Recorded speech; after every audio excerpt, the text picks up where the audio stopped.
Hey guys, I'm going to do my sourdough.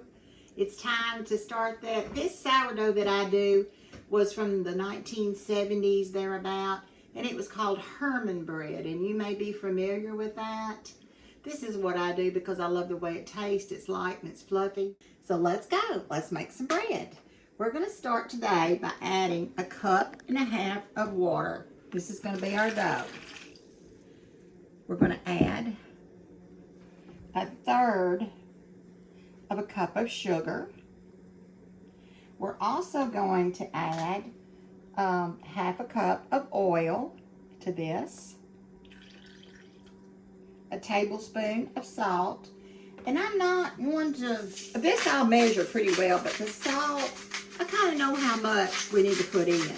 I like to get my salt in, and I like to get it blended with a spoon before we put in our starter. Yeast does not like salt, so kind of get that blended around. We've got our sugar, our oil, our water, our salt. Now we're going to add, and you can just see what that's like. We're going to add 1 cup of starter, which I have taken out of my starter jar over there.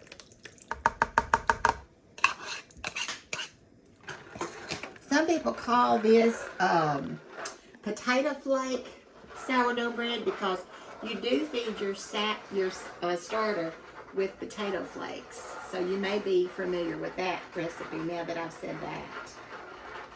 All right, now the fun part does begin. And this is the part I love. I've washed my hands. We're going to add 6 cups of plain flour. And by plain flour, that means it has nothing in it. We've already got our yeast, so we don't need anything to make it rise. So it's not self-rising, it's plain flour. We're going to use 6 cups, but depending on the weather and the temperatures, that can vary in your dough. So we're going to start out, I do sift my flour. That puts more air. You can see how condensed this flour is in this container. So when I use a sifter, I'm going to do 2 cups at a time. You can do 1 if that's what you want to do. This puts air in it because this just puts some air into the flour. Just hit it up against your hand like that's how I do it. You can do the crank method. Anything you want to use to sift your flour. Now you'll see some little balls on the top. You don't want to put those in your dough. So what we're going to do, well, those are all going to sift right on out. And do this. Please remember how many cups you've got in there. We've got 2. Because listen here, if somebody starts talking to me when I'm doing this, I'll say, Lord have mercy, how many cups have I got in? And so then I'll just have to tell by how the dough feels because I can't remember. But we're up to 3 cups. Now after I get my 3rd cup in, I'm going to mix this up a little bit just to see how it's doing, what it's looking like. And it'll be a little watery after 3 cups. And you see that I've got right there? I'm just going to let that go on down the drain because I don't want that in my bread. So I'm going to take my spoon, wherever I put that.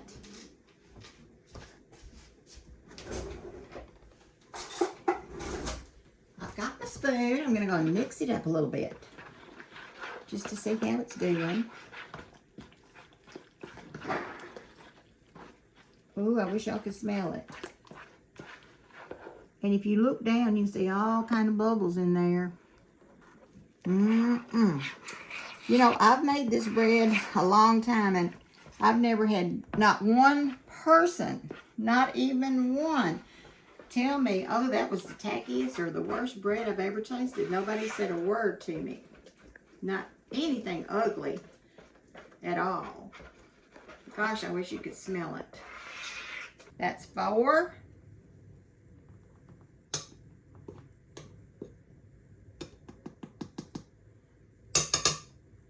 5. sifting it makes that just makes that bread happy. That's all I can say. It just makes it happier than just dumping it in there.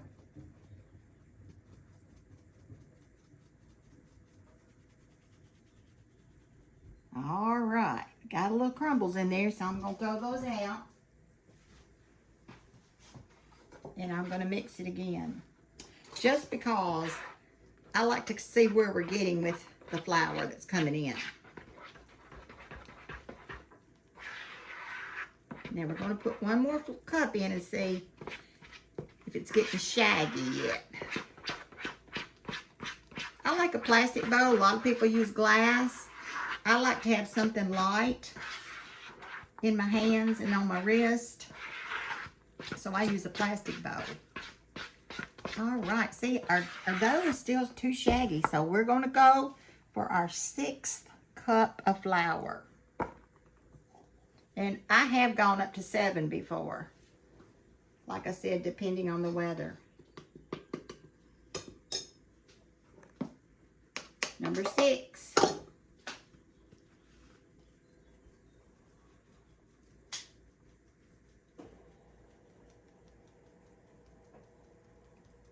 All right, I had a lot of crumbs that time. So we just let those go.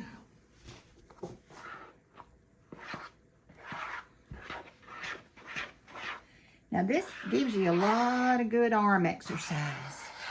I don't know why my arms are so big. I thought surely as much dough as I've made, my arms would get skinny, but maybe one day. But you can tell what this dough is doing, can't you? It's still a little shaggy. You see what I mean by shaggy?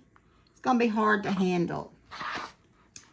So we're gonna go for a 1/2 cup because you don't want to put too much because you can't take that out. So let's go slow. Let's do a 1/2. So this is 6 1/2.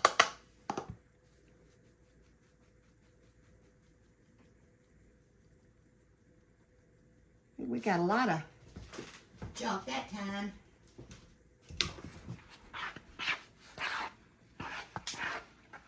And remember, guys, it is plain flour. We do not need self-rising. This is plain flour. Plain.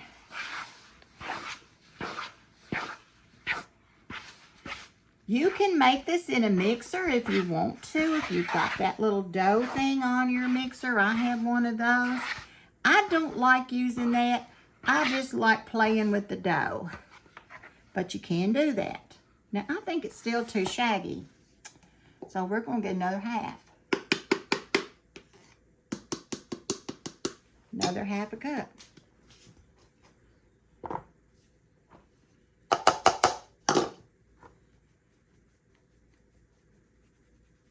I have washed my hands before I started, and I will be getting my hands in here.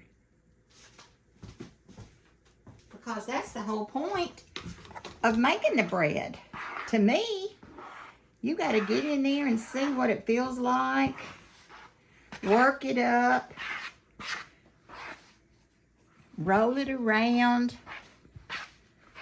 A lot of people take a big mat and roll it out on that and knead it. But I just leave it in here, in the bowl. Y'all gonna learn that I'm really a lazy cook, aren't you? The way I do all these shortcut things. Now, I'm gonna put a little flour over my hands. Some people just wet their hands with water, but I just like to do it like this myself. It's still a little shaggy, so I'm gonna get a little more flour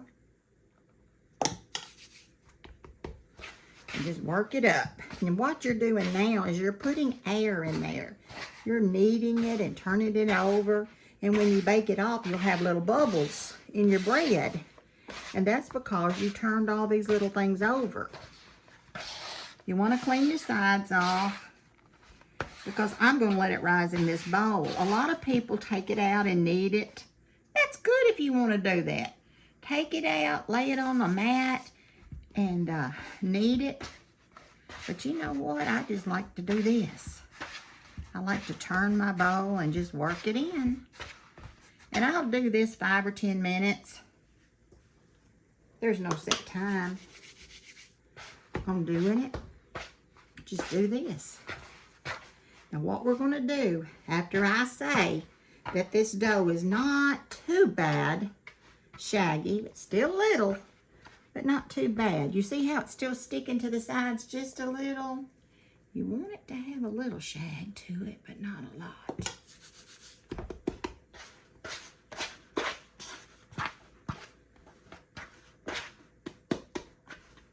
Now you can do anything with this dough. You can take it out and lay it down and roll it off, make you some cinnamon rolls, cut you some sourdough cinnamon rolls, make you some biscuits, dinner rolls, pancakes, whatever you want to do with it. But I like loaf bread the best. That's what I like to do with it. Now that I've got this done, what I'm going to do is oil this bowl. Now, a lot of people change their bowls. They want to put it in a different bowl because it's got to rise for 8 hours. I like it in this one. I don't move it to a cold glass bowl. I leave it in this plastic one to rise up. And I've never had any problem with doing that. So what I'm going to do now is I'm going to get my little oil cup, get me a little oil, and I'll be right back over here to get the bowl fixed up for rising. A little oil here, and you can do this any way, but this is how I do it. I just take it around, and I just put it around in the bowl. You got to oil that bowl up. Now, you can take that out and put it somewhere if you want to, but I just move him over, like, get out of the way. I'm coming in with the oil so that you can slide around and grow and get big in here and make us some delicious bread. And that's all you do. And you want to oil your lid, because I'm going to tell you, this little Herman bread, he's going to get fluffed up and he's going to be so good and airy. And feel around and make sure you haven't missed a spot that's oiled up. Nope, I haven't missed a spot. So what I'll do now is I will get my lid. You can put aluminum foil over your bowl. I just use the lid that goes with this bowl. Take a little oil. Glaze it up good so that when he sticks up here, he'll have this oil to cushion it. Now, lid goes on. 8 hours later, we'll take this lid off and I'll show you what this looks like, and you won't believe what it is done. My house is air conditioned. It's about 70 degrees in here, 69 or 70. I usually set it on my stove because later tonight, when it's dinner time, my oven's going on with something. I'm going to have something in that oven, and it's going to be warm over there. This dough does not need to go in the fridge and get cold. It needs to stay out warm. A lot of people tell me they turn the light on in their oven and they put it in the oven with the light on. I can't do that here because I've got too many people got their own mind about cooking something and not looking in the oven. So I can't put anything in there.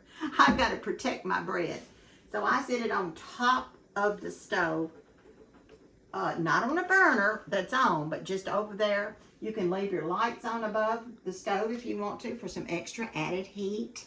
I've never had any problem after 8 hours with this rising. If you have any questions about what you've seen so far, just leave it in the comments and I will certainly try to answer it the best I can. It's nothing complicated about it. It's just starter, flour, sugar, oil, salt. Now the salt's really important. You say, oh, well, I don't think I want to put any salt. You've got to have the salt to make it rise, believe it or not. So don't leave that out. Don't leave any ingredient out. They're all important. All right. Thank y'all so much. And I'll let you see it in 8 hours, what we've got in this bowl in 8 hours that we're going to work with. Bye-bye.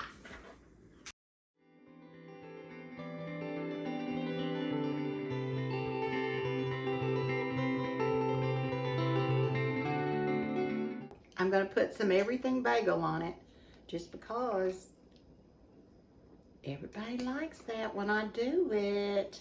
Now, I do make some plain bread, but I usually do the everything bagel.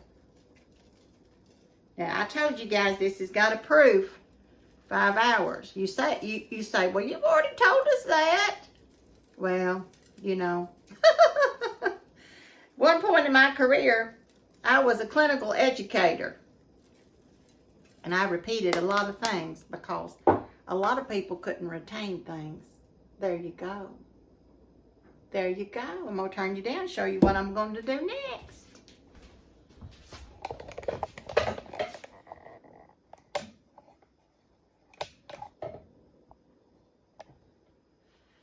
All right, the next thing we're going to do, since we've got our sprinkles on, we've got our bread there, and it's going to fill up the pan, and you say, oh, that's not going to rise that big, but I'm going to show it to you when it does. What I have here is a little white cloth, and I'm just going to lay it over it and let it rise for 5 hours while I do other things. The big reveal after 5 hours of rising. Didn't need a proof machine. All the bread's filled in. All of it's filled in. So nice. Oh my gosh. Every loaf is just filled in with goodies. Now I have 3 loaves going into my oven, 350 degrees for 30 minutes.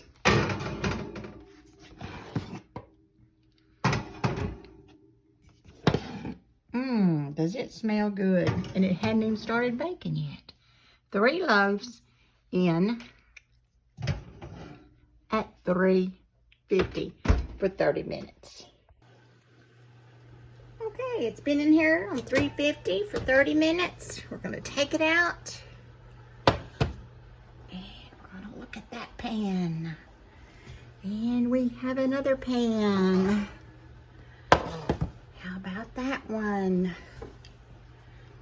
And number 3. There they are. I just wish you could smell. Oh my goodness. Everything bagel seasoning. Can you smell it? It smells delicious. And here, I'm going to give you a bite. Let you try it. It's so good. See the seasoning on it? I